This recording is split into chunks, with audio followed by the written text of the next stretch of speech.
আজকে চলে আসলাম সরবার হুদা সেই ভাইরাল মোংলাইয়ের দোকানে। চলুন দেখে আসি কি কি দিয়ে মোংলাই তৈরি হয়। আপনারা দেখছেন সেই সরবান হুদার যে ভাইরাল যে মোংলাই, সেই জায়গায় কিন্তু আমরা চলে এসেছি। এই যে কাকার মোংলাইয়ের দোকান। কাকা, আপনার এই মোংলাই দোকানটা কোন জায়গায়? সরবান হুদার বাজারের মধ্যে।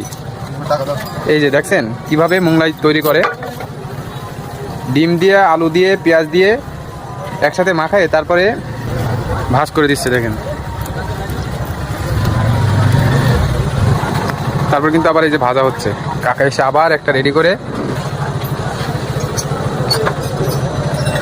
কাকার এই মোংলাই তো ফেভারিট মোংলাই, বুঝুন। পুরো বেনাবলের মধ্যে কাকার নাম ছড়াই গেছে, বুঝতে হবে তো।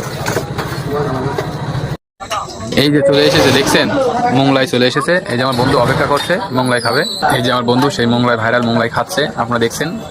খুবই সুস্বাদু। কিরকম টেস্ট বন্ধু? সেই স্বাদ। কাকা, এই যে আপনার মোংলাই সবচেয়ে মজার বিষয়টা কোন জায়গায় বলেন তো একটু? সবাই যেভাবে বানায় আপনার সেভাবে বানায়?